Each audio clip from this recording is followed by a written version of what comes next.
Hey, what's up, you guys? Welcome back to Lotus Tarot TV 444, the podcast. And this is going to be part 2 of the truth about Archons and Reptilians.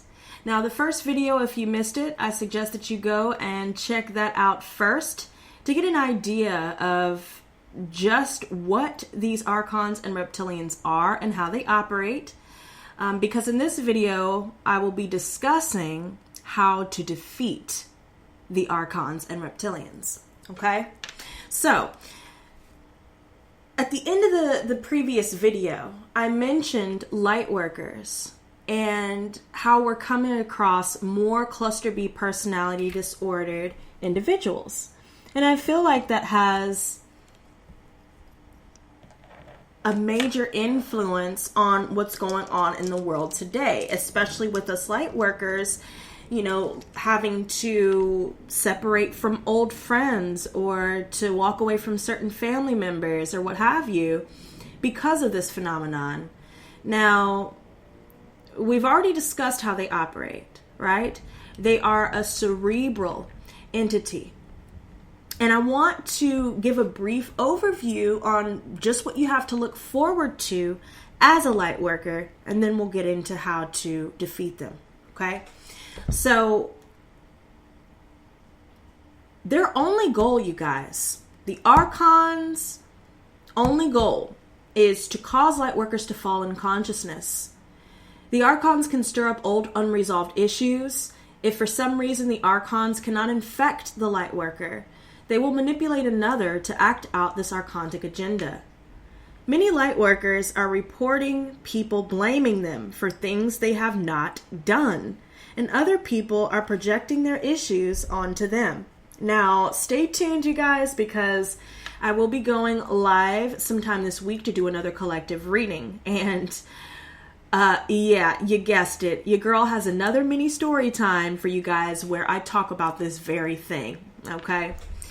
Now, this can cause major confusion and distress for the Lightworker as they have to defend themselves from the accusations which come from the projections of the other person or other people. The Archons will choose people who are the closest to you to steer you off of your path. Often those people who you feel the closest to, the person you feel is part of your soul family, and the person you would never imagine would want to hurt you suddenly turns on you for no real rational reason. Now, often when the damage is done, the archontic parasite will pass into another dimension, and the person who has fallen under its possession has no memory of the blame game they had been influenced to play. Now, it's important to remember that the person blaming and judging you is under the influence of the archontic parasite. It is possible that the Archons will also possess many people around you, making you think that the problem must lie with you, as so many more people are starting to turn against you. Now, if the Archon parasite can isolate the Lightworker from its fellow friends and family, then their work is successful. Now, lately in the collectives, you guys, I've been noticing for the past couple of months even, that has been a common theme that we've been running into. Having to cut off family, old friends, and everybody in between just to protect our peace and just to maintain our sanity and keep ourselves safe.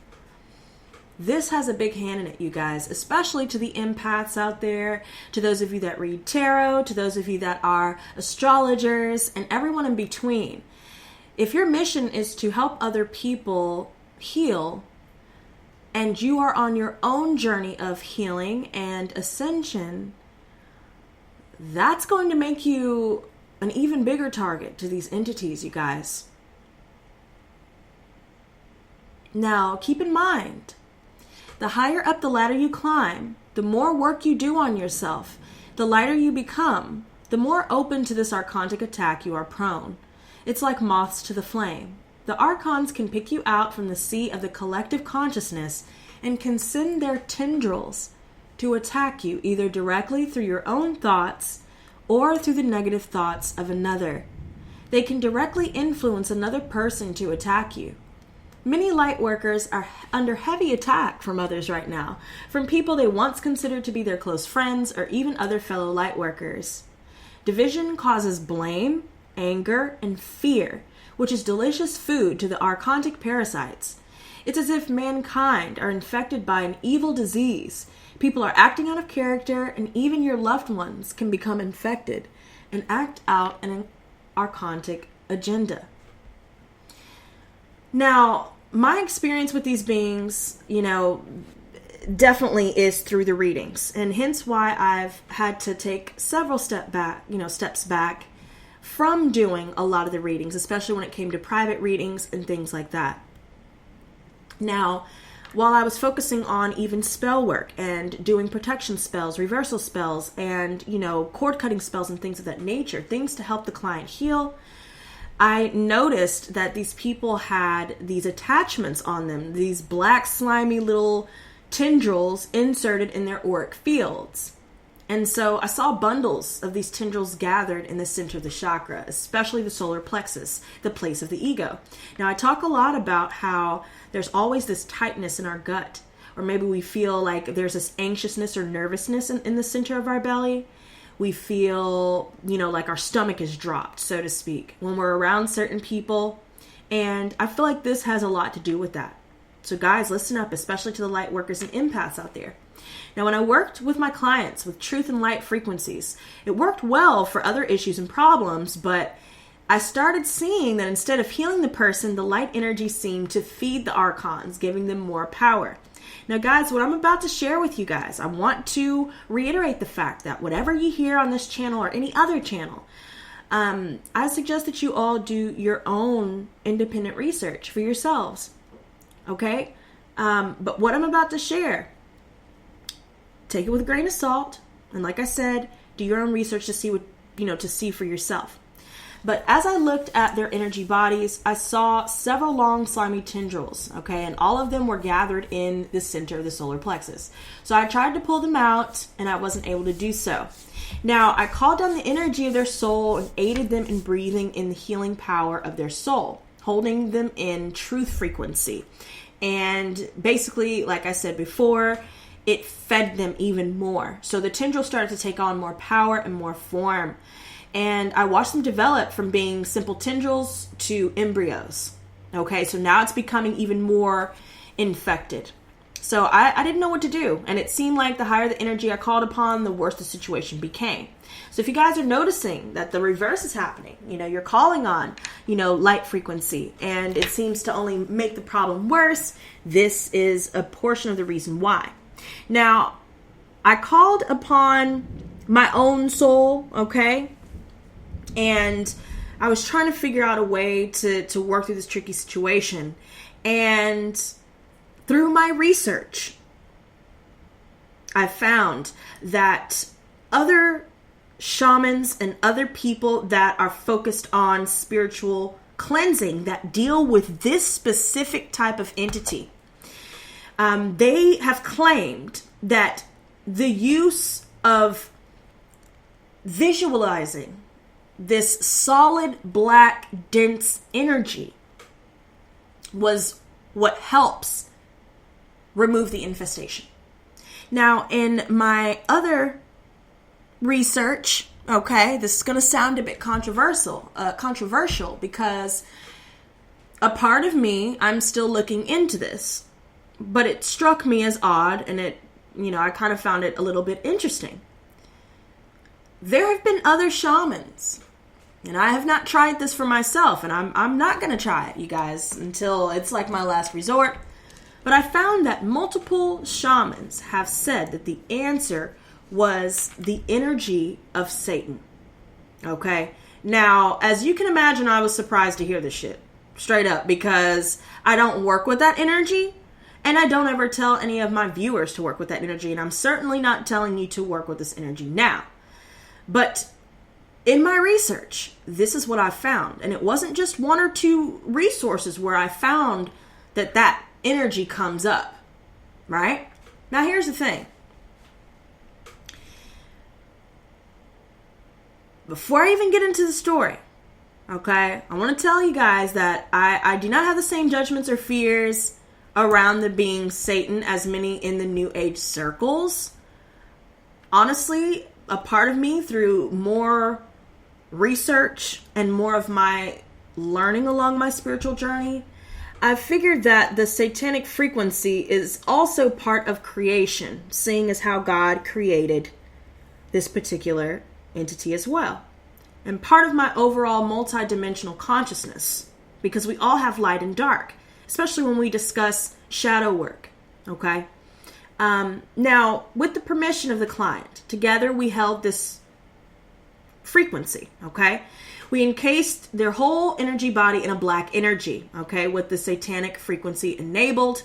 And the satanic black energy seemed to suffocate the archontic parasites. And after over an hour of holding this frequency, my client was free of these archontic entities. Now, this is a portion of where I found this to be helpful when it comes to other shamans' experiences. Now, again, I repeat, do your own research and figure out what works best for you. A lot of you may not be comfortable with using that, and I completely understand. But please don't take me for informing you of this as a means to telling you to dive right in, okay? Now,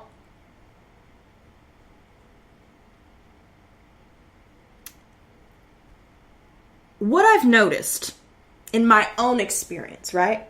Shifting to me as a light worker and me dealing with this energy in normal day to day, right? I had more and more encounters with these archontic parasites, and every time that I did, I noticed that people would shift their energy, and it was immediate, it was swift, and it caught me off guard, to be honest. Usually these people would turn very cold, very angry, very hostile, and positively evil. Now, many of these people would act out of character, being mean and horrible to themselves, to others, to me. And I noticed in their eyes, I would see that either their eyes would change color, or it was kind of like this gray, cloudy, smoky looking light that passes over their eyes. And even the facial expressions, if you catch it, you have to catch it because it's real quick. It looked like a snarl. It looked like very devious, and even a face of disgust would describe what the snarl would look like upon me noticing that they're being possessed or influenced by these parasites. Now, guys, I want to put a pause on this particular experience, and I want to say, drop some comments below now that I think about it. We've already discussed the other shamans and what worked for them to get rid of this energy, but I challenge you, to those of you that have worked with archontic parasites on your own, what did you do? What type of energy did you use to help you break free and release yourself from this archontic infestation? Okay? Maybe some of you guys could help each other in the comments below. So drop your comments and let me know, what worked for you, right? Now, going back to how, people will look when you're in the midst of, witnessing somebody being possessed by one of these archontic parasites.